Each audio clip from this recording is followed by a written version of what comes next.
always believed that one needs to have an outlet of life from the everyday routine. Mine is cycling on wheels. It is a simple yet eloquent machine that moves as you pedal. It frees my mind as I either pedal to work, riding with a group, and especially riding by myself using the Backroads. It gives me a sense of freedom and adventure. It makes me slow down and take in all that God had created around us. I have been intrigued on riding the Great Allegheny Passage from Cumberland, Maryland to Pittsburgh, Pennsylvania, and camping along the way. I recently rode the C&O Canal from DC to Cumberland and staying at hotels. But this will be my first time riding and camping solo, all while carrying 35 pounds of gear on my bike. With the blessing from Esther and my kids, I was given the okay to take 3 days off on my birthday and go on this adventure as long as I make it back safely and attend church on Sunday.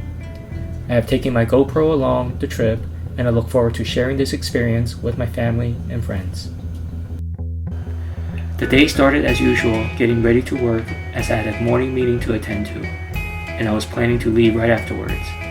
The meeting lasted longer than anticipated, all while my mind was thinking of the exciting adventure I was about to start.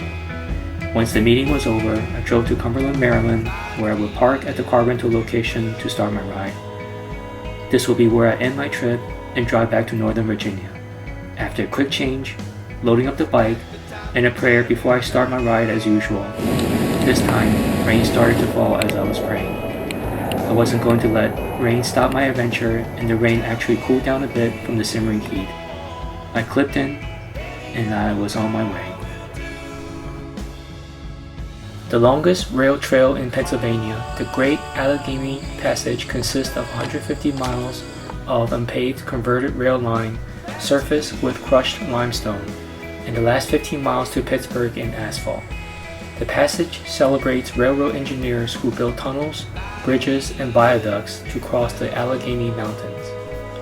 On my first day, I will need to ride 40 miles to my first campsite at Rockwood. This will include passing the Big Savage Tunnel, which felt great as the cool breeze blows through as you ride, and the Eastern Continental Divide, which is also the highest point of 2,392 feet. I was glad to reach this point, but I knew I couldn't rest long as I needed to continue riding on before dark. As the sun was setting, I was able to see the first train passing by next to the trail. Little did I know that the horn of the train would keep me up the next 2 nights. By the time I rode on the Salisbury Viaduct at 1,900 feet long, it was getting dark, and I could only briefly enjoy the wonderful view before heading off to Rockwood. After riding in total darkness for 30 minutes, I was glad to reach my campsite. That is when I realized that all the bugs were stuck to my perspiration as I was riding in the dark.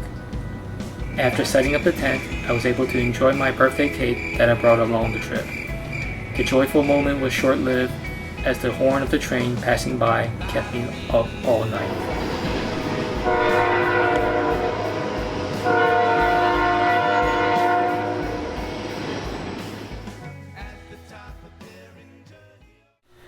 I was so grateful that the morning light has arrived, and I was anxious to ride the 80 miles to my next campsite.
For the next 2 hours, I saw no other person, except for a bear who was taking a morning walk.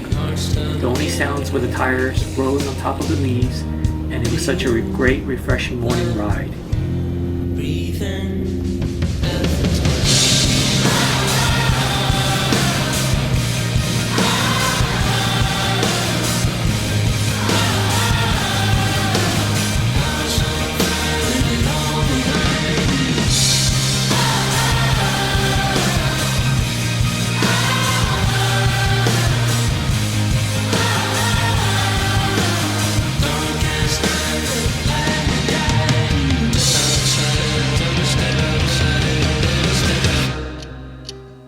lose a rhythm and rush these days. As I reached Ohio Pile at milepost 72, I rode up to my first human encounter of the day and struck up a conversation. Marcus was pleasant and we had a good moment together talking about music and his poetry.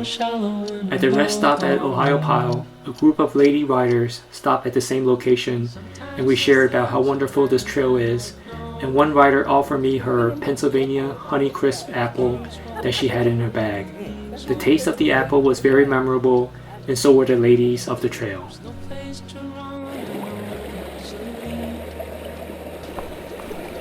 The trail runs adjacent to the Allegheny River where I stopped to cool off.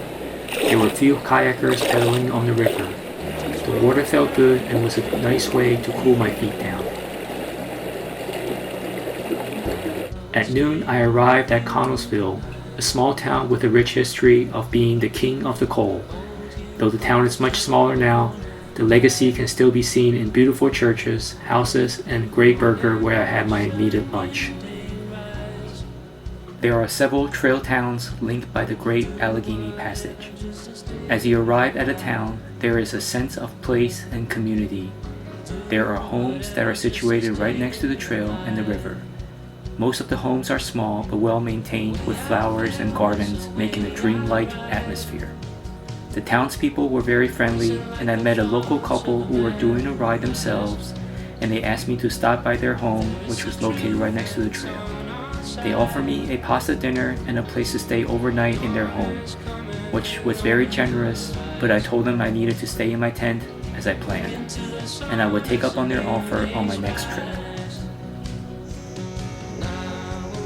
Late in the afternoon, I finally arrived at my campsite at 122 milepost. The biggest challenge and accomplishment for this trip was to start a campfire. After 2 hours of trying with sweat dripping in the heat, I was finally able to have sustained fire. But it was already dark by then, and I wasn't able to collect enough wood to last the whole night. I did enjoy my instant noodle for dinner before getting another sleepless night from the train.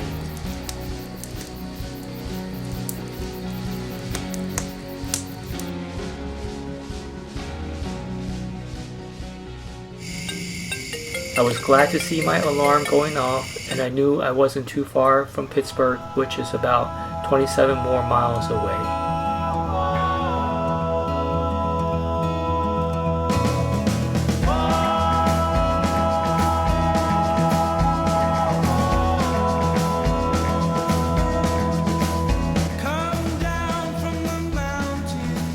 Without any sleep from the noise of the train, the rain falling, and a large spider in the tent, I was anxious to get started on the last part of the ride.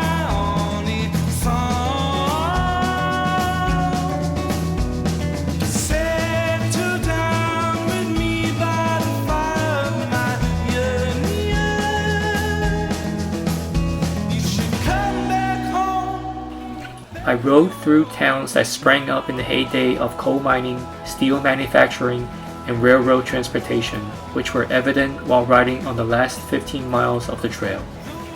Riding along trains and going over steel truss bridges was the overall sense of Pittsburgh, the city known for steel.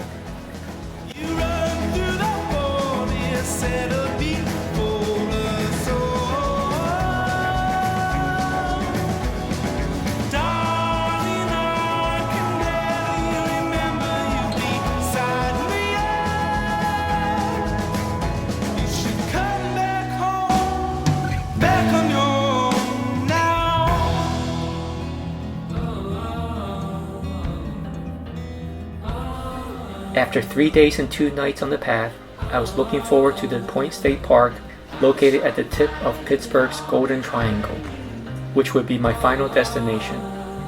As I arrived closer to the park, there was a charity event happening at the same time, and it was preventing me from crossing the bridge overpass to reach the fountain, which would be the end of my adventure. I decided to wait and join up with the crowd as the event started and walk the final quarter mile to the finish.